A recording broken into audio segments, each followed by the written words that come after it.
So hello everyone, welcome back to my channel. I hope you guys are doing well in your home. So in this video I'm going to tell you about how I spent my day and my syllabus update, when is my exams.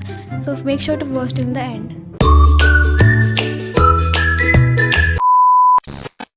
तो मैंने अपने दिन की शुरुआत करी geography से पढ़ने की, क्योंकि ये जो पहला चैप्टर है ज्योग्राफी का, भाई ख़त्म ही नहीं हो रहा है। पता नहीं मैंने इसको कितने दिन लगा दिए होंगे, लेकिन ये ख़त्म होने का नाम ही नहीं ले रहा है। तो मैंने सोचा कि सबसे पहले इसको ही ख़त्म करूँगी मैं आज।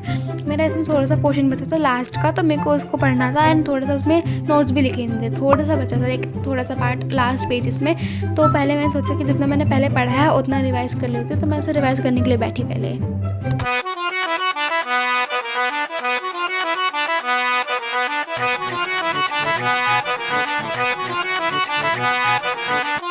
तो उसके बाद मैं करने बैठी इंग्लिश, क्योंकि मेरा इंग्लिश में बहुत ही कम सिलेबस कंप्लीट हुआ है। बस पहले चैप्टर ही हुआ है एंड मेरे एग्ज़ाम होने वाले हैं एंड ऑफ अप्रैल से, लाइक 30 अप्रैल से मेरे एग्ज़ाम स्टार्ट हो जाएंगे। एंड मैं चाहती हूँ कि इस बार मैं अपना कोई भी सिलेबस लाइक हिंदी, जैसे इंग्लिश ही है, बट मैं नहीं चाहती कि मैं कोई भी subject like Hindi, English and जो भी ऐसे मेन सब्जेक्ट नहीं होते उनको मैं लास्ट में ख़त्म करूँ। मैं हमेशा लास्ट में ही कर जाती हूँ, लेकिन इस बार मैंने सोचा है कि मैं 10th में पहले ही करूँगी, क्योंकि लास्ट में फिर मैं लाइक जो मेन इंपॉर्टेंट सब्जेक्ट्स होते हैं मैं उनको टाइम दे सकूँ। तो यहाँ मैं कर रही थी इंग्लिश एंड इंग्लिश में मैं कर रही थी second chapter which is the thief story.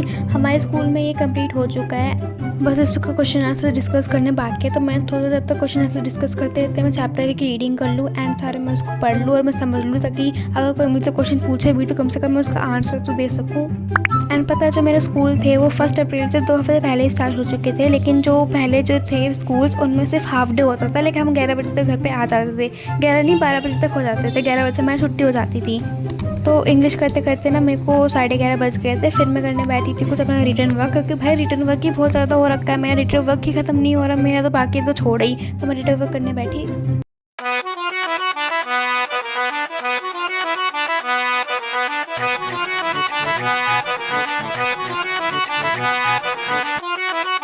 तो मैंने अपना रिटर्न वर्क करने के बाद मैंने सोचा कि जो मैंने चैप्टर की रीडिंग करी थी ना, मैं उसके नोट्स लिख लेती हूँ, क्योंकि मैंने ना 9th क्लास में बिल्कुल भी नोट्स नहीं बनाए थे इंग्लिश में। मैंने सिर्फ रीडिंग करी थी एंड जो अपनी नोटबुक थी उसी से पढ़ा था। तो मैं सोचा इस बार कर ही लेती हूँ। तो इंग्लिश में मैंने नोट्स क्या किया, मैंने ना सारी जो समरी थी चैप्टर की मैंने वो देखी एंड उसी को मैंने कॉपी करा था। फिर मैंने पता एक नोट्स लिए थे, लाइक मेरे को नोट्स मिले थे, तो मैंने उसे लिखा वहाँ पे, लेकिन वो उसमें सारे इंपॉर्टेंट एंड की पॉइंट्स थे तो कि बहुत इंपॉर्टेंट लगे मैंने वो भी किया। फिर उसके बाद मैंने लिखे थे कुछ क्वेश्चंस, क्योंकि क्वेश्चंस भी तो बहुत इंपॉर्टेंट है एंड एनसीईआरटी के क्वेश्चन आए ये पॉसिबल नहीं है। तो मैंने सोचा कि मैं थोड़े क्वेश्चन भी लिख लेती हूँ। एंड पता आज तो मैं टू लिस्ट बनाना भूल ही गई थी, फिर मैंने बाद में लिखे।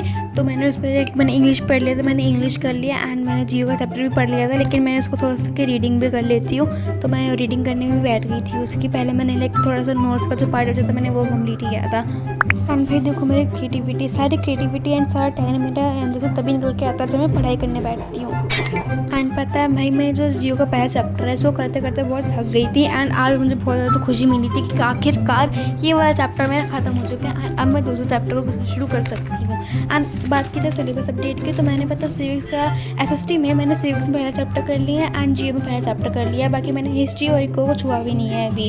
एंड इंग्लिश में मैंने आपको दिखाया है ये मैंने कितना किया एंड मैथ्स के भी कुछ चैप्टर मैंने कर लिए हैं। और साइंस से मैंने अभी स्टार्टिंग नहीं करी है, बस मैंने पहला चैप्टर पढ़ा होगा थोड़ा सा और बायो का थोड़ा सा चैप्टर पढ़ा होगा। फिजिक्स मैंने भी नहीं स्टार्ट किए हैं। तो यही तो मेरा syllabus update and you can see कि मेरा कुछ भी सिलेबस कंप्लीट नहीं हुआ है अभी भी। तो उसके बाद मैंने सोचा कि मैं अपना होमवर्क कंप्लीट कर देती हूँ। तो मेरे को होमवर्क भरा पड़ा है, क्योंकि मैं स्कूल जाती हूँ वहाँ पे होमवर्क मिल जाता है, मैं ट्यूशन जाती हूँ वहाँ पे होमवर्क मिल जाता है एंड मैं होमवर्क ही करती रह जाती हूँ। तो अभी मैं कर रही थी अपना ट्यूशन का होमवर्क एंड मैं जो ट्यूशन की नोटबुक है साइंस में उसकी बायो और केमिस्ट्री एंड फिजिक्स तीनों एक ही बुक में डिवाइड होनी थी। तो मैंने बायो वाला पार्ट मुझे मिल नहीं रहा, मैंने लिखा कहाँ पर था, मैं उसको ढूंढ रही थी और मेरे को मिल भी गया था। फिर मैं सोचा कि मैं उसको रिवाइज़ कर लेती हूँ। तो मैंने उसको रिवाइज़ किया था, लेकिन जितना भी काम कराया था मैंने उन सबको रिवाइज़ कर लिया, क्योंकि अगर मुझसे कोई पूछे तो मुझे पता होगा इसका आंसर क्या है, क्योंकि जितना लिखा है कम से कम उतना तो कर लूँ मैं। फिर रिवाइज़ करने के बाद मुझे 2 क्वेश्चन होमवर्क में दिए थे, तो मैंने वो वाले क्वेश्चन करे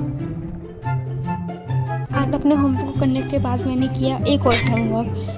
तो मैं कर रही थी मतलब मैथ्स का होमवर्क जो मुझे ट्यूशन में मिला था। तो मेरे को उसमें करनी थी ये वाली एक्सरसाइज, जो बहुत ही ज़्यादा इजी थी भाई। तो मैंने उसे करा एंड देख ही सकते हो कि मैं पहले जो मैं क्या करती हूँ, मैं अपनी मुझे होमवर्क मिलता है मैं उसे पहले अपनी रफ नोटबुक में करती हूँ एंड देन मैं जाके उसको अपनी फेयर कॉपी में करती हूँ, क्योंकि मुझे पता है कि अगर ये मैथ्स है एंड मैथ्स में मुझसे काटा पीटी ना हो तो मैं हुई ही नहीं फिर वो। तो पहले मैंने अपनी रफ कॉपी में किया एंड देन मैंने उसे अपनी फेयर कॉपी में किया। तो I am done with my homework. तो पहले जो मैं होता है मैं जितना भी मैथ्स का होमवर्क होता है मैं सबको पहले अपनी रफ नोटबुक में करती हूँ एंड रफ नोटबुक की राइटिंग मेरी आप देख ही सकते हो, पता नहीं क्या है मुझे खुद समझ नहीं आती मैं क्या लिखती हूँ, बट मेरे को मतलब ये जो होता है नंबर्स वाले ये सब तो आ जाता है, लेकिन ये सब जो भी होता है ये मेरे को पूरी याद रहती है, तो मैं इसको ऐसे लिख देती हूँ। ऐसे भी रफ नोटबुक में बाद में मेरे को फेयर वाली में करनी है, तो अभी मैंने इसमें कर ली है रफ नोटबुक में, अब मैं इसको करूँगी फेयर वाली कॉपी में। जब मेरी लास्ट क्लास हुई थी ना मंडे को, मतलब जब भी हुई थी स्कूल में, तो मैंने ग्राफ लेने ले गई थी, तो मेरे को इस वाला क्वेश्चन का एंड ये वाले क्वेश्चन का ग्राफ अभी भी करना है, तो मैं उसको करूँगी। अंदर मेरे को होमवर्क दिया है एक्सरसाइज 3.1 क्वेश्चन नंबर 2 3 4, तो मेरे को वो भी करना है अभी।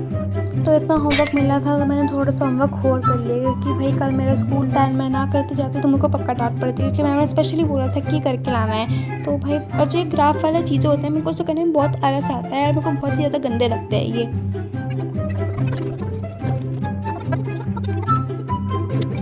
So that's all for the video. I hope you liked it and comment what next topic you want on my video.